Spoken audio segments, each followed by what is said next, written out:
মাওয়া ঘাটের ইলিশের লেজ ভর্তা একবার খেলে মুখে লেগে থাকার মতো। সেখান থেকে আমার এই রেসিপিটা শেখা। গরম গরম ভাতের সাথে যদি এক টুকরো ইলিশের লেজ ভর্তা হয় তাহলে তো এক প্লেট ভাত অনায়াসে খেয়ে ফেলা যায়। আজকে আমি আপনাদের সাথে ইলিশের লেজ ভর্তার রেসিপিটাই শেয়ার করব। অবশ্যই সবাই পুরো ভিডিওটা দেখবেন। আশা করি আল্লাহর রহমতে আপনাদের ভালো লাগবে।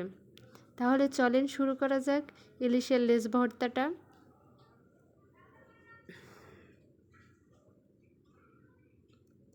এখানে লেজা ভর্তা করার জন্য আমি প্রথমে মাছ দুইটা খুব ভালো করে ভেজে নিয়েছি। খুব বেশি কড়া করে ভাজা যাবে না। এরপর আমি মাছ থেকে কাঁটাটা ছাড়িয়ে নিয়েছি। আর এই কাঠের পিছনিটা দিয়ে এভাবে থেতিয়ে থেতিয়ে আমি মাছ থেকে কাঁটাগুলো খুব সহজে বেছে নিয়েছি।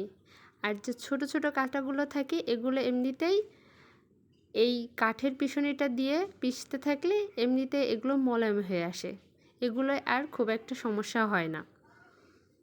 এবার আমি মাছটা খুব ভালো করে পিষে নিয়ে এখানে কয়েক টুকরা শুকনা মরিচ নিয়েছি।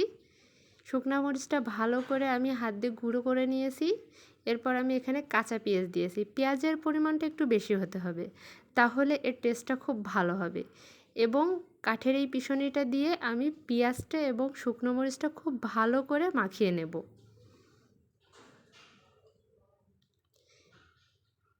এরপর আমি এখানে পেঁয়াজ বেরেস্তা অ্যাড করেছি। পেঁয়াজ বেরেস্তা দিলে মাছের ভর্তার স্বাদটা অনেক ভালো আসবে। পেঁয়াজ বেরেস্তাটা দিয়েও আমি খুব ভালো করে মরিচ ভর্তাটা মাখিয়ে নিয়েছি। এরপর আমি এখানে দিয়েছি ধনিয়া পাতা। এবার ধনিয়া পাতা দিয়ে মাছ সহ পুরো ভর্তাটা আমি খুব ভালো করে কাঠের পিছনিটা দিয়ে একটু পিষে নেব। এতে করে প্রত্যেকটা জিনিস খুব ভালোভাবে পিষানো হয়ে যাবে এবং ভর্তাটা খুব সফট হয়ে আসবে। দেখেন আমার ভর্তাটা কত সুন্দর সফট হয়ে এসেছে। এরপর এখানে আমি সরিষার তেল অ্যাড করব। এরপর যে তেলে আমি মাছ ভেজেছিলাম ওই তেলটা অ্যাড করব। এতে করে ভর্তার স্বাদটা আরও বহুগুণে বেড়ে যাবে।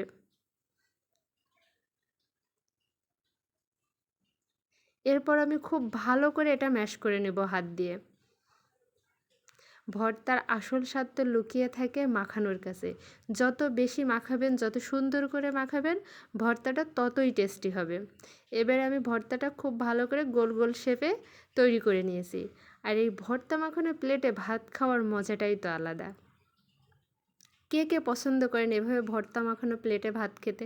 অবশ্যই কমেন্ট করে জানাবেন। এরপর আমার পরিবেশনের পালা। সাদা ভাতের সাথে গরম গরম ধোয়া ওঠা ভাত এবং তার সাথে ইলিশের লেজ ভর্তা। উফ, কত দারুণ তাই না?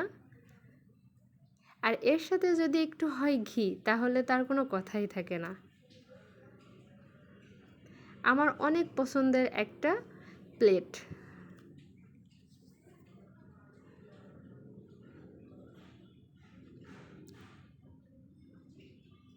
অবশ্যই আপনারা বাসায় ট্রাই করে দেখবেন। দেখেন আমার ভর্তার কালারটা কত সুন্দর এসেছে, মাশাআল্লাহ, খেতেও অনেক টেস্টি হয়েছিল। আশা করি সবার ভালো লাগবে। ভালো লাগলে অবশ্যই বাসায় ট্রাই করে দেখবেন। আর পুরো ভিডিওটা দেখার জন্য অসংখ্য ধন্যবাদ। এভাবেই পাশে থাকবেন, সাপোর্ট করবেন। ইনশাল্লাহ আমিও আপনাদের পাশে থাকবো এবং সাপোর্ট করব। আল্লাহ হাফেজ।